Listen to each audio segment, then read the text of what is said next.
top 200.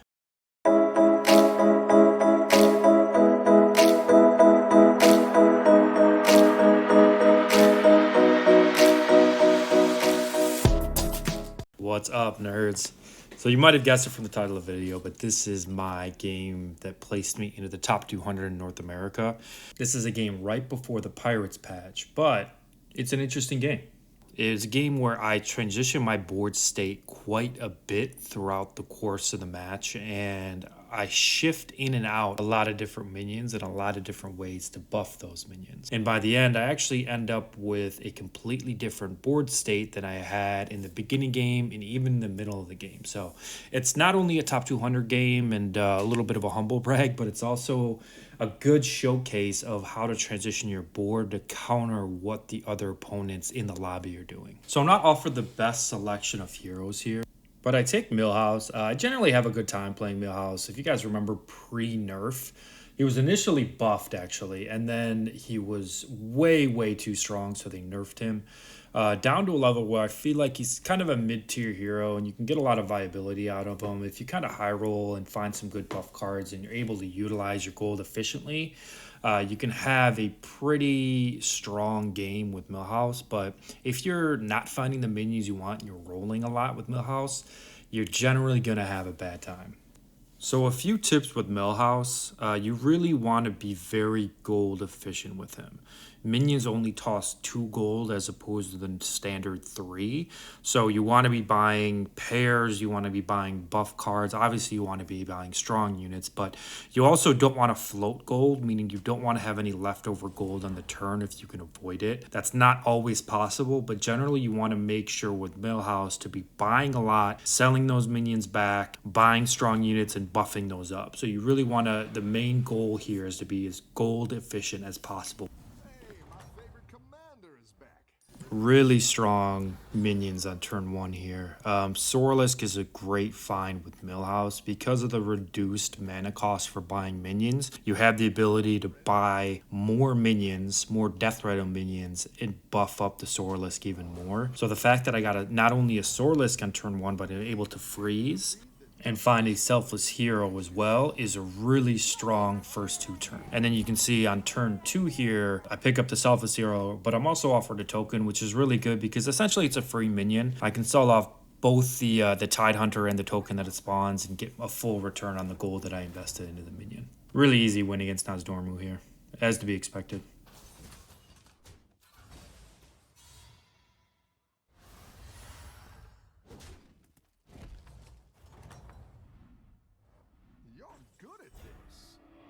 In here, I'm offered an interesting choice. I take the Tide Hunter, and it's interesting because really what you want to do with a Sorlisk at the start with Millhouse is to buff it up as much as possible, but you also don't want to get too committed into doing that, and you don't want to have to be rolling a lot with Millhouse, so I decide to pick up the Tide Hunter here. It's a pair, plus I can sell the token that it spawns and level and be as gold efficient as possible.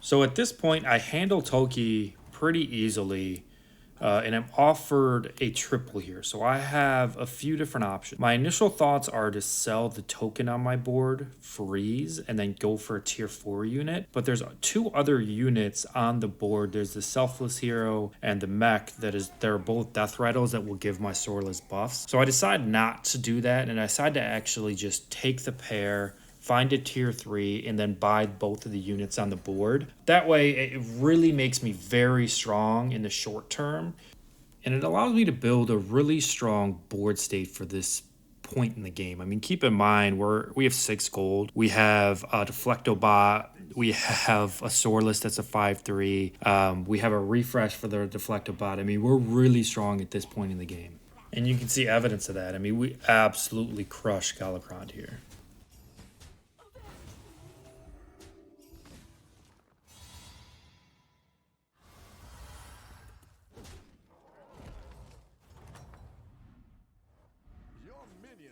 And I'm always leveling here, but I mean, this is a really interesting turn in regards to how powerful Millhouse can be if you find units in the tavern, in Bob's Tavern, that you want to buy. I have 7 gold in total. It costs 6 gold to level up, but I'm able to actually replace 2 of my minions and buff 2 of my other minions. And it's a really, really strong turn for me, yet I really only had 1 gold in excess to work with. So I'm able to replace the triple tide hunter and token and replace that with a bomb, which buffs my Sorreless, but also grab the Metal Tooth Leaper, which buffs all 3 mechs on my board. So I get a lot stronger with only 1 gold to work with.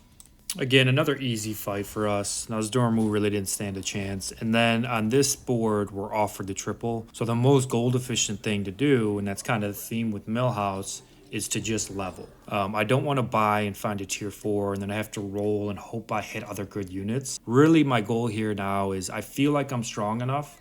I really want to try to utilize my current advantage to kind of snowball from here, to level up, hope I win this next fight, find a triple, and then find a good tier 5. Hopefully a brand, maybe a light fang, something that I can start buffing my board with and building a stronger board state.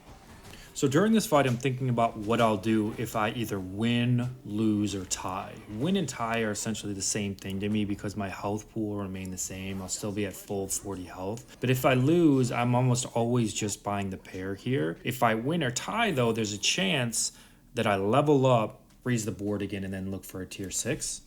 But I decide against it. There's other units on tier 4 that I want to look for. Specifically, obviously another Deflecto bot, but I also want eggs. I also want Annoyo modules. At this point, I have a really good idea of what my end build is going to be. And that's going to include a lot of mechs, a lot of death rattles, and the Sorreless. So really what I want to do is find some good death rattles to keep buffing the Sorreless, and find some good mech buffs to build my mech board. And you can see at the end of these rolls, I find an Annoyo module, which is a great find. It gives me a Divine Shield taunt to put on one of my mechs. Let's see if you can stay on top.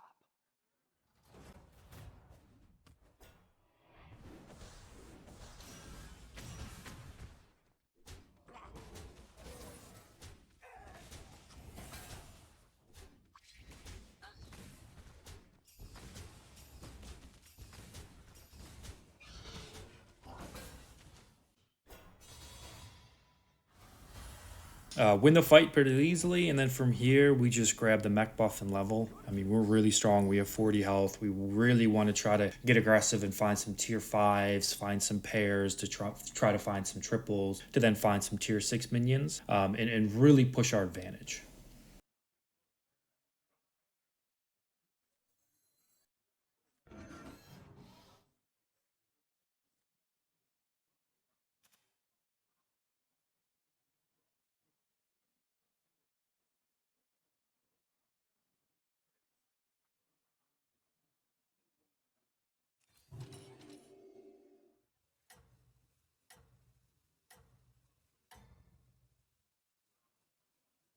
You've got this. You're way ahead.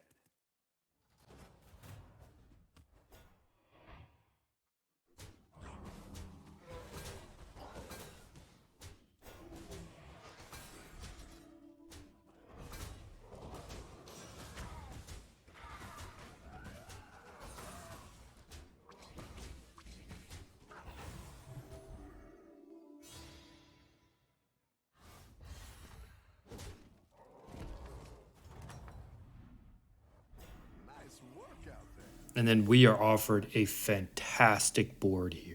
We have a Bram, there's a Light Fang, there's a second Deflecto, there's a Bolvar, and there's a buff for my Void Daddy. So I literally want everything on this board. And I can actually buy it. Since I'm Millhouse, these only cost 2 gold, so I actually have the gold to buy every single unit. But I'm trying to, from here, think about what my board state is going to look like moving forward. So I'm thinking in my head, like, I want to buy the Brand and the Light Fang. I want multiple buffs to just be rolling for a period of time and try to push our advantage a little bit more. So I end up passing on the Bolvar. I don't think it's quite strong enough, and I end up just rolling and trying to look for more buff cards. What I want is actually a dragon to pair with this Light Fang so I can start taking dragon buffs as well.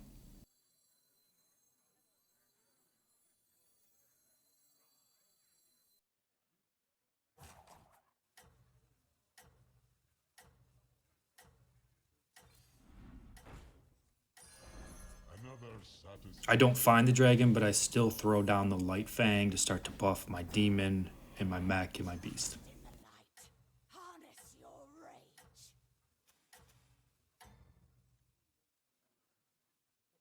Let's see if you can stay on top.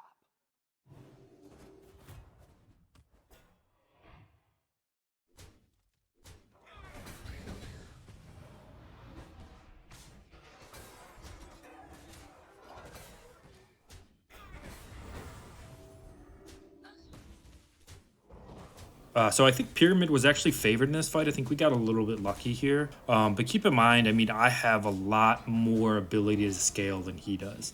Really, all he can do is buy Death Rattle minions to buff his Sorlisks. I have a Light Fang. I have a Sorlisk, as well as a Brand to really scale hard and fast moving forward. More buff cards, grabbing those as I go along, grabbing pairs as I go along, grabbing triples as I go along. This was a pretty strong turn for me.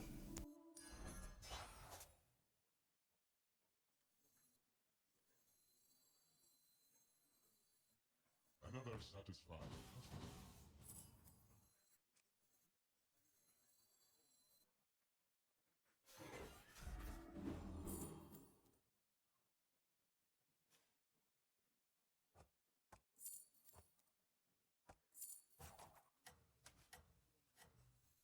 So I take the gas coiler here. I'm not crazy about it. It is what it is. I'm trying to figure out though, as I'm thinking about this, what I'm gonna keep long term. Am I gonna keep this gas coiler or am I gonna keep the Sorlisk? Sorlisk is a little bit easier to buff because any Death Rattle card will give that buffs, whereas I have to apply buffs for the gas coiler to actually grow. So I'm thinking about that as I go along. You'll see later what I do, but it's not an easy decision. I actually don't know if this was the right one or not.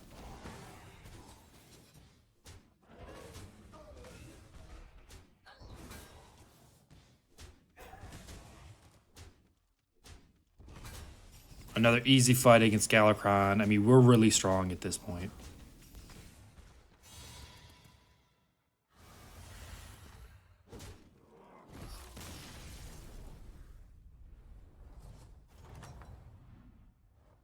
Your minions really pulled their weight.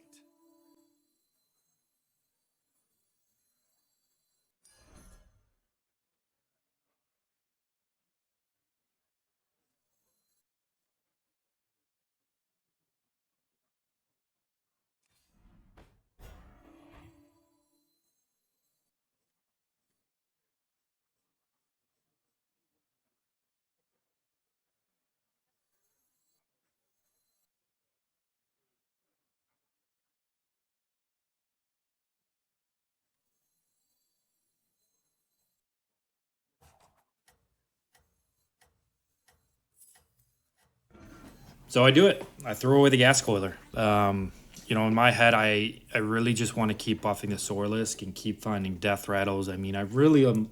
I'm also looking for eggs still. I'm looking, I've leveled up to tier 6, so there's a couple of good death rattles on tier 6 that I can grab. So I figured I can scale better with the Sorlisk and don't necessarily need the death rattles that come out of the gas coiler.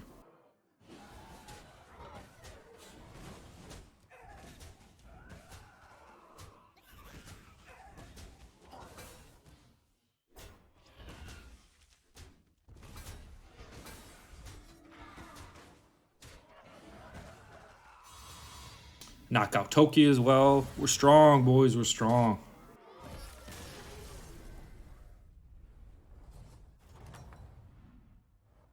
You're good at this.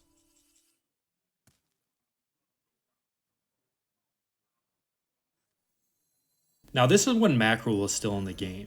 I mean, mackerel was so ridiculous, so overpowered that I pick up a toxin just in the anticipation of picking up a mackerel. I mean, that's how good that card is. And you can see here, now that I'm on Tavern 6, I'm going to start to look for mackerels. But then this is where we talked about in the early portions of this video, where my board starts to transition, and this is really kind of the start of that, where I start to throw away a lot of my high quality minions and then replace them to transition my board and build a board state to start to counter what my other opponents are doing.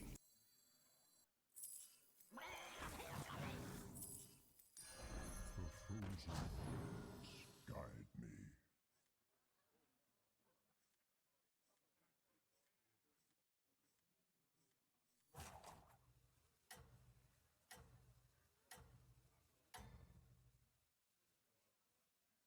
Let's see if you can stay on top.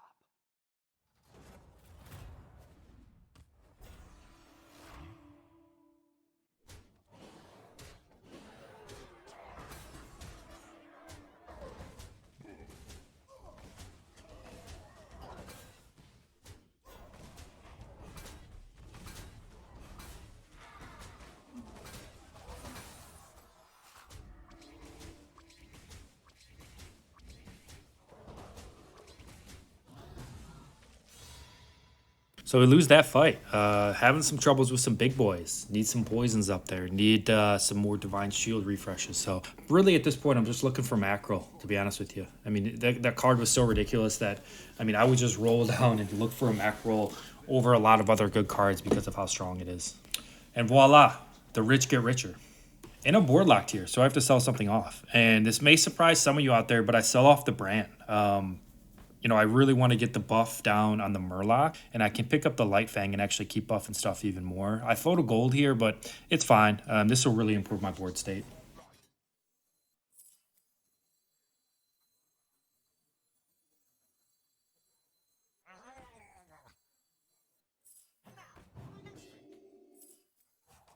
That'll do some damage. Harness your rage.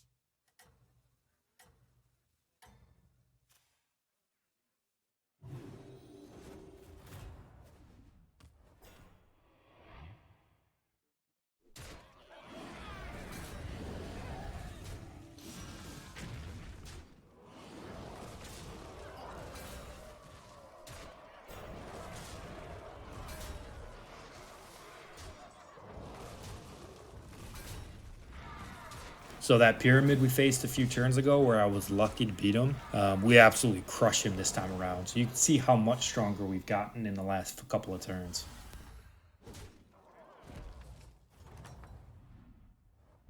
Nice work out there. Keep up the pressure.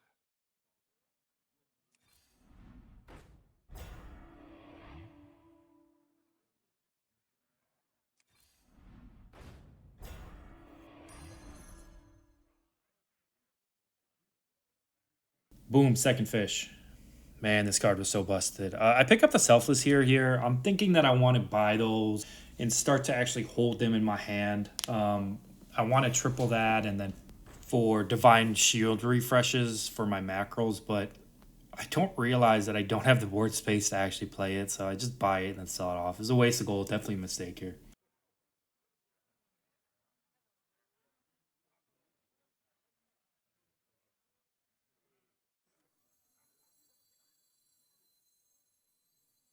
You're down a minion and up a gold. Except mice.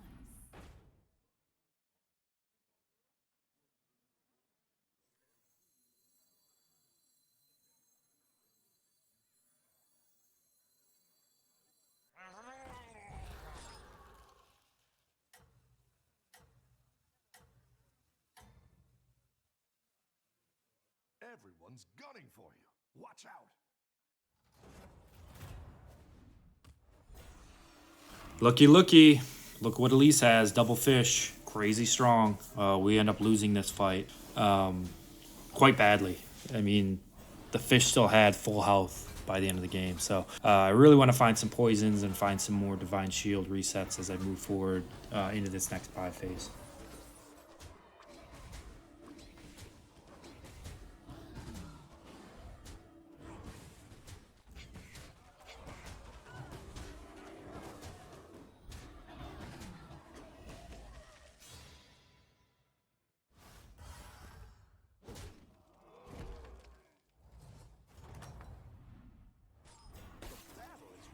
My next opponent is Mr. Sunstrider. If you remember, he had a lot of big taunted minions. So really what I'm looking for now is poisonous. I have one in my hand already, but you know, I pick up the pair. I really just want to find triples. Maybe I can find a Megasaur and put poisons on my macros. But I mean, really what I want to do is at this point is just buff up my macros. At the end here, I decided to sell the Sorlisk. So, you know, it was a tough decision between that and the dragon. I decided to end up selling the Sorlisk, mainly because with the dragon, there's going to be so many divine shields. There's a chance that that grows at a minimum to a pretty comparable size to the Sorlisk as it is now, but possibly even gets bigger than that by the end of the fight. To be honest with you, I don't know which one was the correct one to sell and which one was the correct one to keep, but at the time it made sense to me, and it ends up working out. And then I also find my Exno, which is a great find here to throw on the board to take out one of his big taunts. And we end up winning the fight pretty easily. No real challenge here.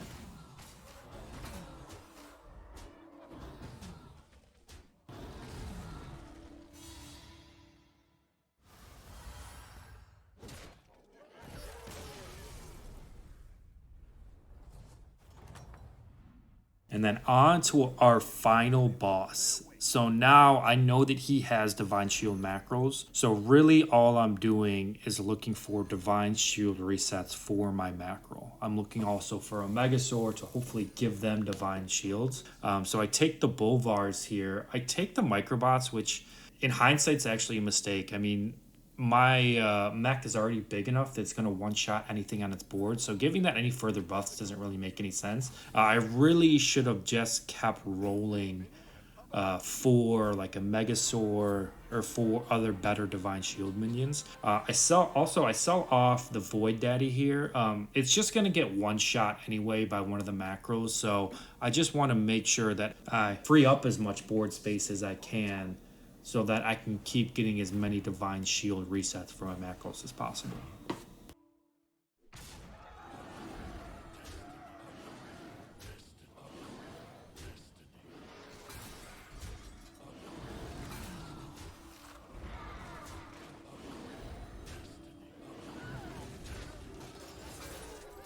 And this fight simply comes down to RNG. I was definitely favored, but not by a huge margin. I end up getting a snipe on his macro, and that's that. Once that happens, the fight is pretty much over. So I hope you guys enjoyed the gameplay. Millhouse is a very fun character to play. Not always the easiest one. He can be frustrating at times if you're forced to roll over and over and over again. But when you're able to find good minions to buy regularly, find good buff cards, find strong minions to build, Millhouse is a really fun and really powerful character. Hope you guys enjoyed the video. If you have any questions, let me know in the comments below. I'll catch you on the next one.